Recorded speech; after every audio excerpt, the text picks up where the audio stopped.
Bom, primeiro eu queria agradecer a Carolina o convite para falar nesse espaço. Improvável, de alguma maneira, para o meu tema, né? E acho que isso é muito legal. De manhã eu estava falando, Carolina, num espaço que é da Fundação do Luiz Egídio Setúbal, do Hospital Sabará, e que a gente fala o que a gente fala para a bolha, né? Quando você fala num espaço como o Instituto Pense, da Fundação Luiz Egídio Setúbal, Hospital Sabará, você fala para um grupo que lida com violências contra crianças e adolescentes, e aí faz todo, né, confortável, de alguma maneira, você ir lá e falar do seu tema, um pouco provocando reflexões, mas você está falando com gente que está careca de saber tudo que você vai dizer, de alguma maneira. O desafio, e ao mesmo tempo que o desafio é o que a gente busca, é chegar num ambiente de finanças, né, e ser convidada para falar sobre violência. Porque o que tem a ver finanças com violências? Eu espero que vocês saiam daqui convencidos que tem tudo a ver. Semana passada, eu fiz uma fala no Rio to See, que é um evento muito grande no Rio de Janeiro de audiovisual. Né? Era o pessoal do cinema, TV, alguém estava lá, aqui, que está aqui. Né? E eu vou dizer uma coisa para você, foi muito desafiador para conectar as questões. E aqui eu vou falar de violência contra a mulher, que parece que faz mais sentido. A gente tem uma plateia majoritariamente de mulheres, unicamente de mulheres. Temos só um homem trabalhando aqui. Não é? Porque parece que esse assunto é nosso, e não é. Não é que interessante? Esse assunto não é nosso, mas nesta sala, não é? A gente tem, tudo bem que esse é um evento de mulheres, mas eu estou falando isso porque, naturalmente, quando eu falo deste tema, mesmo em eventos que não são só de mulheres, ou preponderantemente de mulheres, é muito natural que as mulheres se interessem por este tema. E de que tema que eu vou falar? O tema é a importância, não é, da gente falar sobre violência contra mulheres e também meninas para as lideranças. Como é que a gente consegue se aproximar dessa temática, entender que esta temática é muito importante para nós, como mulheres, como mães, como filhas, como lideranças, como empresárias, como gente do mercado financeiro, do audiovisual, mas, sobretudo, para nós como sociedade. E eu não sei se vocês viram uma pesquisa que acabou de sair essa semana, antes de ontem, saiu uma pesquisa mostrando que a percepção da população é de que a violência mais grave que existe hoje é a violência contra a mulher. Alguém viu essa pesquisa? Está repercutindo muito. Ontem até dei uma entrevista sobre esta pesquisa, né? E é interessante porque, de fato, acho que a gente tem falado muito sobre feminicídio, casos medonhos que a gente tem visto. Mas vamos entender um pouquinho onde que a gente está, o que a gente vê e o que a gente não vê. Porque, às vezes, para resolver o que a gente vê, a gente precisa enxergar o que a gente não vê. E é sobre o que a gente não vê que eu tenho trabalhado nos últimos 9 anos. E o que a gente não vê como sociedade? A gente não vê que a maior parte das violências na sociedade são contra crianças e adolescentes, a maioria delas meninas. Né? Se eu pegar, por exemplo, os registros de estupro, eu vou, dados do Anuário Brasileiro de Segurança Pública, eu vou saber que 78% de todos os registros de estupro feitos em 2024 foram contra meninas de até 17 anos. 78% de todos os estupros. Se eu fizer o recorte de meninas de até 13 anos, eu vou encontrar 61,4% de todos os estupros registrados no país. Então, acho que a primeira coisa que eu insisto sempre é que quem é estuprado no Brasil não é mulher, é menina. E nós precisamos aprender a diferenciar mulheres de meninas, porque eu estou muito convencida de que boa parte dos problemas que nós enfrentamos é porque justamente nós somos uma sociedade que não faz diferença entre mulheres e meninas. Então você tem mulheres que se infantilizam para parecer meninas e meninas que se adultizam para parecer mulheres, né? Porque existe esta demanda, e a gente vai falar sobre essa demanda. Mas eu queria dar este dado, que é a primeira coisa que a gente, de cara, não enxerga, não é? Eu costumava fazer uma provocação nos espaços que eu ia. Eu hoje presido o Instituto Liberta. Eu vou contar um pouquinho quem eu sou aqui, para vocês saberem de que lugar que eu falo. Mas eu presido o Instituto Liberta há 9 anos. A gente montou o Instituto Liberta por provocação de um homem, de um grande filantropo, que é o Eli Horn, fundador da Cirela, da construtora. Na época que ele me chamou para a conversa, eu era secretária de Assistência e Desenvolvimento Social da gestão do prefeito Fernando Haddad. Eu fui secretária durante toda a gestão do Haddad e, obviamente, quem é secretário de Assistência e Desenvolvimento Social conhece vulnerabilidade social. A violência sexual contra crianças é um caso de polícia, mas, de alguma forma, estava também no âmbito da assistência, quando você fala de acolhimento de crianças, quando você fala de exploração sexual infantil e tal. Mas quando ele me chamou, no final da gestão, porque ele queria conversar e queria montar um instituto de enfrentamento ao que ele chamava, e aqui eu vou usar o termo que ele usava, das meninas escravas sexuais, que era um absurdo. No século XXI, a gente ainda tem escravidão sexual de meninas. Eu virei para ele, essa mesma Luciana que vos fala agora, com toda essa convicção, dizendo do que a gente não enxerga, né? E eu virei para ele e falei: doutor Eli, o senhor tem muito dinheiro, muita energia, quer fazer alguma coisa? O senhor tem razão, violência sexual contra meninas, meninos, é uma coisa muito dura, dá até um enjoo, assim, né? Mas é um caso de polícia, é uma questão pontual, residual. Por que o senhor não coloca essa energia, esse dinheiro, numa violência estrutural no país? Do que eu falava? Violência contra a mulher. Por que eu falava de violência contra a mulher? Eu fui delegada de polícia, Delegacia de Defesa da Mulher de Osasco, de 1993 a 1998. Parece outra vida, mas foi lá atrás. E parece outra vida não só porque eu tinha 22 anos quando eu passei no concurso, mas porque não existia a Lei Maria da Penha, olha só. Não existia crime de feminicídio, não é? Eu brinco que os meus filhos, que têm 23 e 24 anos hoje, a Marina e o Pedro, olham para mim e falam assim: como assim? Não tinha Lei Maria da Penha? O que tinha? Então, não tinha, olha só. Eu não estou falando assim de outra vida, né? Eu estou falando de quando eu era delegada. Não tinha Lei Maria da Penha. O que significa que, se um homem desse um soco na cara de um amigo do bar, bêbado, ele ia responder pelo mesmo crime de um homem que, ou se ele mesmo chegasse em casa e desse um soco na cara da mulher dele. É o mesmo crime.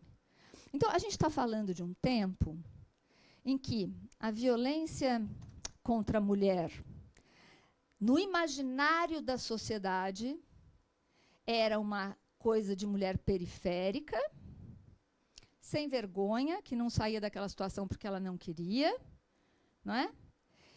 E mais do que isso, eu estava em delegacia especializada, defesa da mulher. Eu me lembro da escrivã, tinha uma equipe ótima, e a escrivã chegando para mim falando assim: doutora, a mulher está aí, mas não tem nenhum roxo.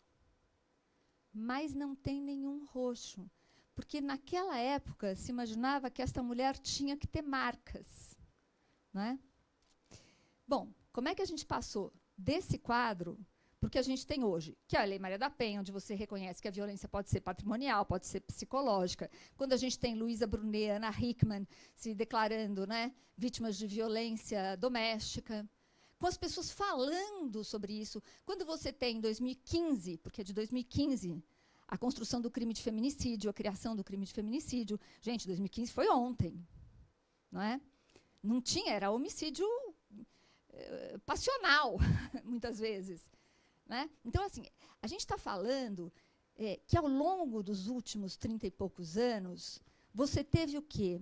Você teve uma sociedade que acordou para a questão da violência contra a mulher.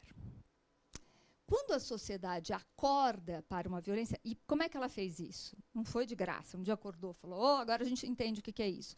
Não, ela acordou na medida em que a sociedade civil organizada foi produzindo dados, divulgando estes dados, não é? Inserindo na sociedade esta pauta como algo importante.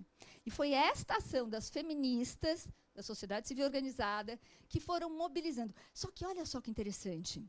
Quando a gente começa a entender a violência contra a mulher, a gente começa a entender também que para enfrentar esta violência não adianta só a Lei Maria da Penha e não adianta só crime de feminicídio. O que a gente precisa? A gente precisa de uma luta por igualdade.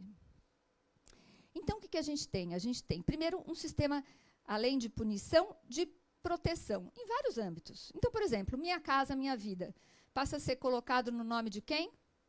Da mãe, não é? Da mulher, e não do homem mais. Isso é uma mudança de paradigma. Parece bobagem, mas não é. Isso é uma forma de proteção e garantia daquela mulher.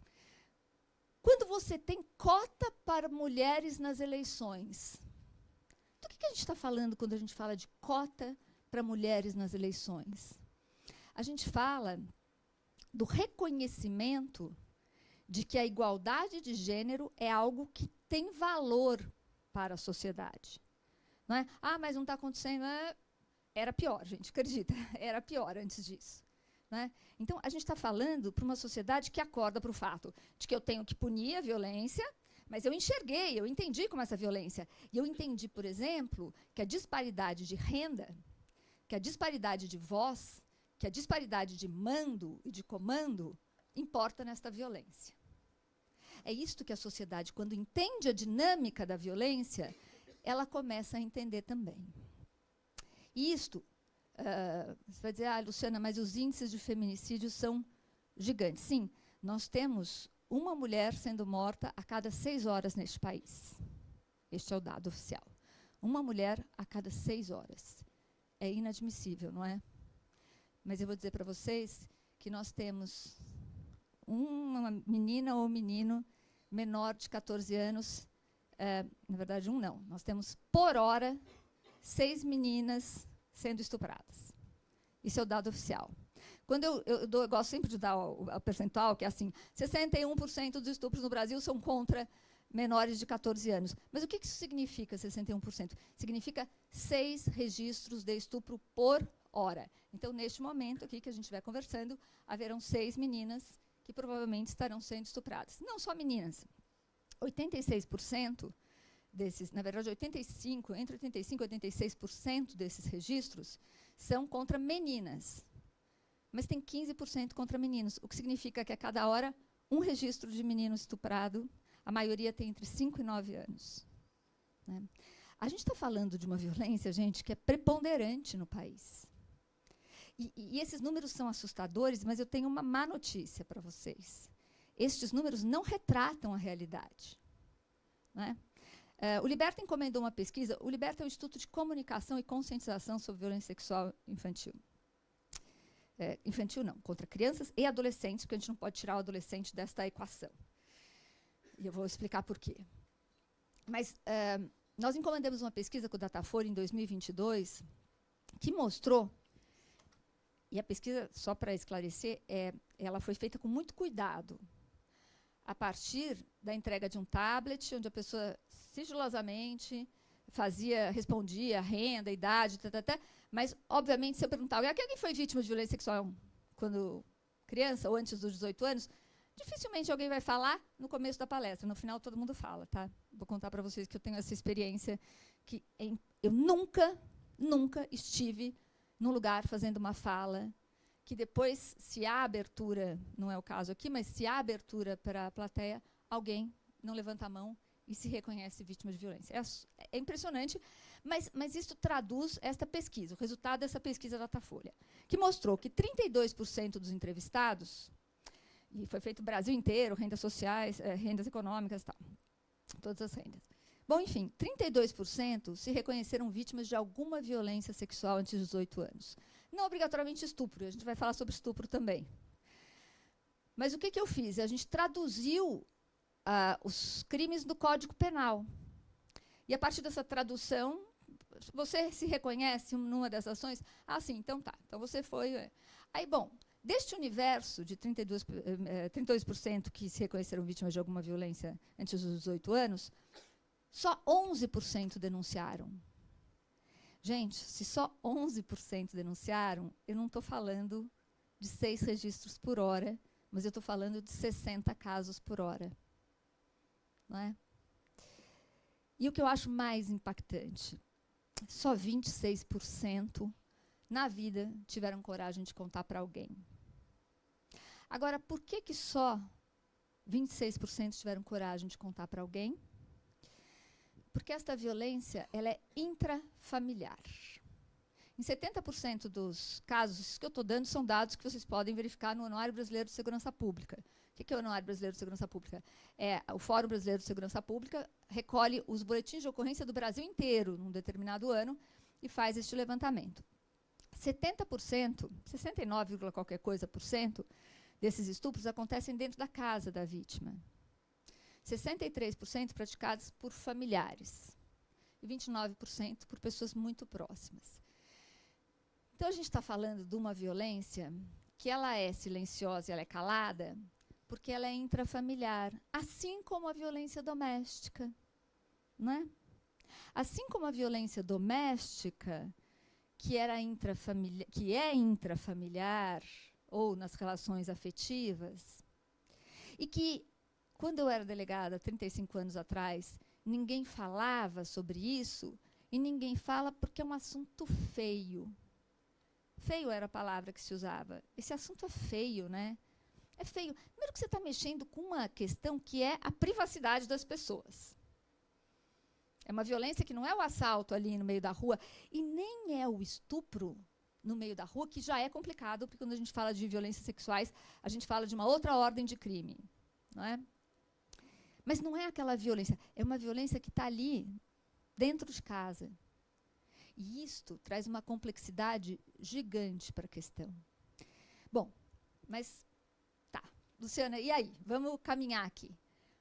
Como é que a gente entende que esta violência, de fato, impacta em questões importantes da sociedade?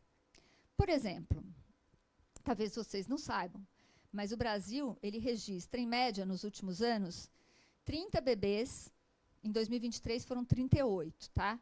Mas esse número tem caído, mas é um pouco mais de 30 bebês por dia que nascem filhas de mães de até 14 anos de idade. Então, 30 bebês por dia, filhas de mães de até 14 anos de idade. Isso é ruim por si só. Mas a segunda maior causa de evasão escolar de meninas, qual é? Gravidez precoce. Não é? A gente perde boa parte das meninas das escolas em razão de gravidez precoce. Gente, o que acontece quando uma menina não frequenta a escola, não acaba os seus estudos? Ela não consegue se inserir no mercado de trabalho, obviamente, porque ela não se capacita, não é? Ela fica sujeita às violências, seja a exploração sexual, que a gente vai falar também, seja violência doméstica, e aqui, acho que todo mundo que está nessa sala sabe a importância de renda e proteção.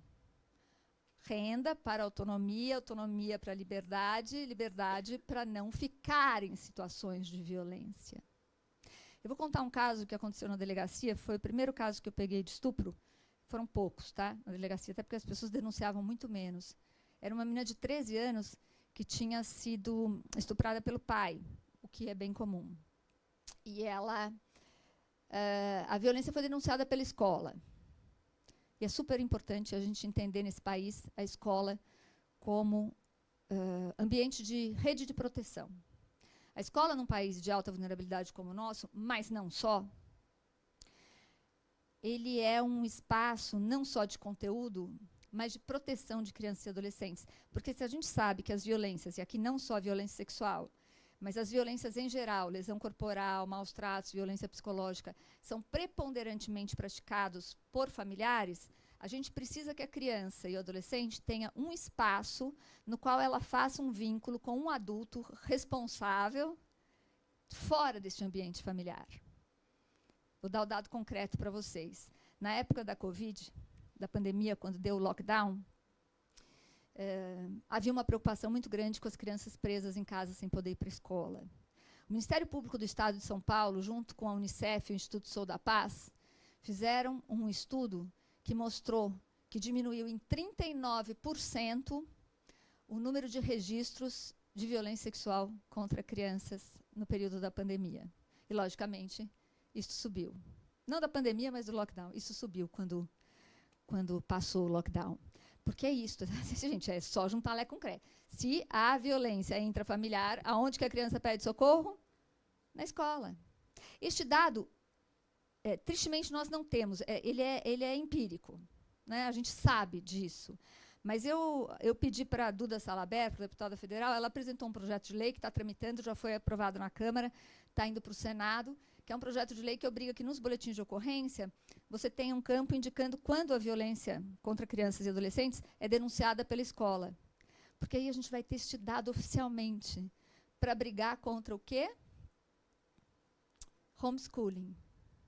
Luciana, o que homeschooling tem a ver com violência sexual infantil? Tem isso. E não só isso.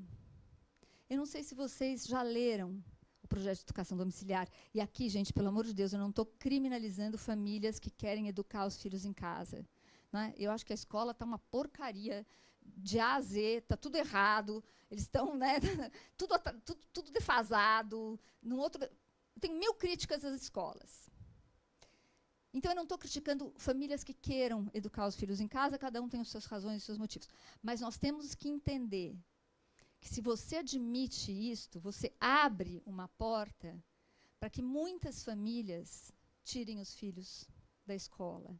Alguns com boas intenções, outros nem tanto. Aqui no Brasil, a gente não tem essa pesquisa, mas nos Estados Unidos, na Universidade de Wisconsin, uma pediatra chamada Barbara Knox, ela fez um estudo em 5 centros pediátricos que atendiam crianças em estado gravíssimo de violência, que chegavam casos até de morte. Enfim, não era beliscão e palmada. Eram casos realmente até de 3 a 8 anos de tortura que as crianças passavam. As fotos são medonhas do estudo. Está publicado também numa revista inglesa. A Barbara Knox constatou o seguinte, que deste universo de crianças nessa situação, nesses 5 centros pediátricos, 47% tinham sido retiradas para a educação domiciliar da escola. E 25% nunca tinham sido matriculadas nos Estados Unidos. Não é? Então, quando a gente fala de educação domiciliar, a gente tem que falar de proteção de crianças e adolescentes. E aqui, vou chamar a atenção para um outro dado que me pega muito, que é o seguinte. Você imagina uma família, e aqui a gente está entre mulheres, numa luta por igualdade de mulheres, né? Crescimento de renda de mulheres. Agora, você imagina quantos homens ainda existem, chefes de família, hoje não existe mais isso, né? Vocês sabem, depois da Constituição de 88, não existe mais o chefe de família, mas até a Constituição de 88, o chefe de família, de fato, era o chefe, né? Era a cabeça do casal.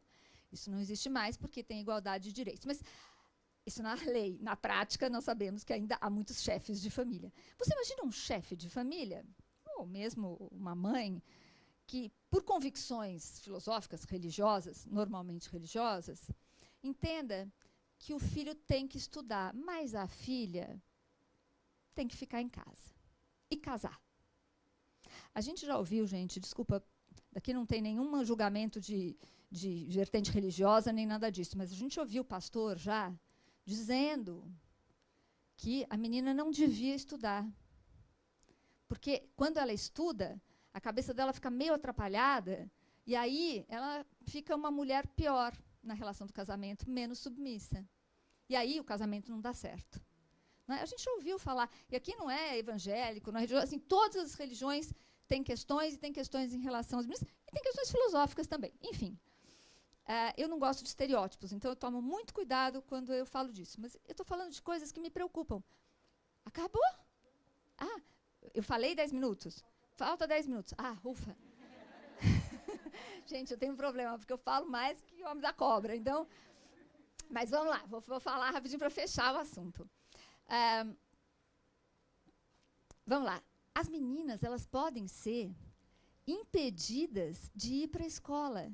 Ou seja, se a gente admitir o homeschooling, tem família que vai dizer, o meu filho vai, a minha filha não, vai aprender prendas domésticas aqui em casa. Entenderam? Do que a gente está falando? Sabe como é que chama aquele de Aya mesmo, o conto de Aya? Então, gente, assim, a gente não pode bobear. A gente não pode bobear pelo seguinte, eu estou com 57 anos, eu sou de uma geração que lutou pelo direito de mulheres, né, que lutou pela Lei Maria da Penha, que lutou pelo crime de feminicídio, né, que lutou para entender que essa violência está em todas as classes sociais, para entender que a mulher tem que ter autonomia financeira, porque isso implica liberdade. Ai, gente, eu não contei o caso da menina primeira que eu atendi, que eu comecei a contar, porque eu já falei da escola, mas deixa eu só contar esse caso para a gente falar de autonomia financeira. Ela tinha sido estuprada, a escola denunciou, e aí eu estava muito brava, porque nitidamente a mãe sabia. E aí eu chamei a mãe e eu estava muito brava. Bom, o pai me disse o seguinte, eu fiz, não entendi porque a senhora está tão brava, eu fiz, alguém vai usar, eu tenho direito de usar primeiro. Gente, hello, essa fala está espalhada por este país, muito mais do que vocês... Alguém aqui assistiu Manas? Manas? Não, tem que assistir. Filme Manas, quase foi para o Oscar. Ele que disputou Agente Secreto aqui no Brasil. O Manas é um filme maravilhoso, que tem um recorte, que é a Ilha do Marajó. Não, é um filme lindo mesmo. Ele é lindo como filme e ele é um filme de caso. Tem que assistir Manas. Esta fala, gente, está espalhada pelo Brasil. E não é norte e nordeste, é aqui, São Paulo. Tá? Eu estava falando de Osasco. E esta mulher, que eu também estava muito brava, mas como é sua filha? Como que você deixou? E ela me disse alguma coisa com a simplicidade dela, do jeito dela, disse o seguinte, a senhora sabe quantas filhas eu tenho? 5. Sabe o que a gente come em casa? Arroz. Sabe quem põe o arroz em casa? Ele. Eu estou sacrificando uma para dar de comer para 5. Então, gente, a gente tem que ir muito fundo nessa história. Não é? A gente tem que ir muito fundo. A gente não, quando a gente fala de violência sexual contra meninas, a gente não está falando de pedofilia. A gente não, vamos entender de uma vez por todas? Pedofilia é uma doença, e quem diz isso é a Organização Mundial de Saúde. Quem é pedófilo provavelmente vai praticar algum crime contra a criança. E tem que ser preso, não importa se é pedófilo ou não é pedófilo, é criminoso, é estuprador, tem que... Acabou. Estamos combinados com isso, porque eu apanho um pouco quando eu falo isso. Estamos combinados com isso. Agora, a outra parte é o seguinte, tem um estudo aqui do Hospital de Psiquiatria da USP, que estudando todos os presos por estupro de crianças no estado de São Paulo, constatou que só 20% podiam ser diagnosticados como pedófilos. Então, 80% não tem nenhum transtorno. Qual é o nosso transtorno social? Uma cultura, gente. A gente está falando de uma cultura permissiva.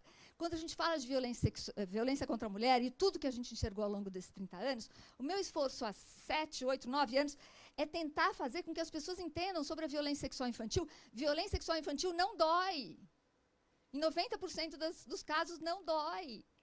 Ah, mas é violência. É violência, eu estou dizendo que é violência, mas ela não é violenta. Ela é sedutora. Escutem depoimentos da Oprah. Escutem uma entrevista que a Oprah fez com abusadores num presídio americano, porque ela foi vítima de estupro, essa é uma bandeira da Oprah. Você vê que também a violência sexual não define ninguém, tem mulheres poderosíssimas que foram vítimas de violência sexual, só que a gente tem que falar sobre isso. Né? A gente tem que falar sobre casamento infantil. No último censo do IBGE, 34 mil meninas entre 10 e 14 anos se autodeclararam casadas. Então, sabe, assim, E agora eu vou finalizar minha fala dizendo o seguinte. A gente precisa falar sobre violência contra a mulher. Isso é importante, nos importa, nós somos mulheres. Enquanto houver violência, vai haver um problema, sim, de desigualdade. E não é só a violência. Quando a gente fala de violência, a gente tem que falar em mulheres no Supremo Tribunal Federal. A gente tem que brigar para ter mulher no Supremo Tribunal Federal, porque faz diferença. A gente tem que votar em mulher. Tem que votar em mulher. Entendeu? Assim, não dá. Tem que votar em mulher, gente. Se a gente quer que haja uma situação de igualdade, se a gente quer que a violência diminua, a gente tem que votar em mulher. Porque a gente está falando, e eu não estou falando que mulher é melhor do que homem, eu estou falando de igualdade. Não é? A gente tem que votar em pessoas negras, a gente tem que votar em pessoas com deficiência. Até porque quando você tem um problema, e aqui a minha proposta é para a gente pensar esse problema sobre diversos ângulos, quando a gente tem um problema, a gente sabe, e ele está aqui no centro da nossa mesa, eu tenho um olhar sobre o problema. O meu olhar de uma mulher, não é? Branca, de 57 anos, numa situação super privilegiada. Eu preciso de outros olhares sobre esse problema. Eu preciso do homem, eu preciso da mulher negra, eu preciso da criança, eu preciso de muitos olhares para construir o quê? A solução correta. Senão, ela fica sempre parcial. A política pública tem que funcionar assim. Então, não adianta a gente ficar falando de feminicídio de mulher arrastada no carro, gente. Adianta. É horrível. Mas eu digo sempre o seguinte, e aqui eu vou finalizar mesmo. Vocês conhecem a história da cachoeira? Eu conto essa história em todo lugar, eu sempre pedi desculpa, porque eu falava, todo mundo conhece essa história. Ninguém conhecia. Então, eu vou contar. A história é a seguinte, tinham 2 homens embaixo, numa cachoeira, num rio. E aí, de repente, eles começaram a ver uma criança caindo. Aí ia lá, nadava, pegava a criança, salvava a criança. Outra criança vai lá, salvava a criança. Até uma hora que um pegou, levantou e saiu. Aí outro falou, você está louco? Você vai deixar essas crianças morrerem? Ele falou, não, eu vou ver o que está acontecendo lá em cima, quem está jogando essas crianças lá do alto. Então, gente, quando a gente fala em feminicídio, em violência contra a mulher, a gente está salvando a criança que está aqui embaixo, a gente está falando de redução de danos. A gente tem que olhar o que está acontecendo lá em cima. E o que está acontecendo lá em cima é que a desigualdade de gênero ela é ainda muito grande. E ela está sendo acirrada pelas vozes que estão na internet. Não vai dar tempo, eu precisava de mais 40 minutos para falar de pornografia, de internet, não é o que a pornografia está fazendo na era da internet com a nossa sociedade, não é? E que meninos estão crescendo a partir de modelos de pornografia no qual a resistência da mulher e a insistência do homem fazem parte do jogo erótico, desigualdade, submissão e violência fazem parte do jogo erótico, e a gente está vendo esse aumento tremendo do número de estupros coletivos entre jovens. Vou dar o último dado. O CNJ fez um levantamento e mostrou o seguinte, em 2020, nós tínhamos 1.900, atos infracionais que criança, adolescente não pratica crime, pratica ato infracional, equivalentes a estupro. Ou seja, você tinha 1.900 processos no Brasil de meninos que tinham estuprado crianças ou outros adolescentes. Depois de 2020, esse número dobrou. E hoje, em 2025, nós estamos com mais de 4.000 processos. O que aconteceu em 2020 mesmo, gente? Lockdown, pandemia. Meninos e meninas onde? Nas telas. Vendo o quê? Pornografia. Tem dados de vício de pornografia de meninos, pesquisas internacionais e nacionais. Depois deem uma pesquisada. Mas é o seguinte, a gente está criando uma leva de meninos que odeiam meninas. E a gente precisa falar sobre isso. Porque a minha luta aqui, eu estou velha, eu já fiz. E achei que estava tudo bem, que agora era só eleger e botar a mulher no Supremo Tribunal Federal. Mas não é. Porque está vindo um movimento subterrâneo que a gente não está enxergando, está passando abaixo do nosso radar, mas que está pegando os nossos meninos e as nossas meninas. Então, gente, isso aqui tudo era um grande panorama reflexivo para dizer o seguinte, sim, tudo isso faz uma sociedade. Não há uma sociedade sustentável, nem econômica, nem socialmente, com dados como esses que eu trouxe para vocês. E uma sociedade melhor para meninas é uma sociedade melhor para todo mundo. Obrigada.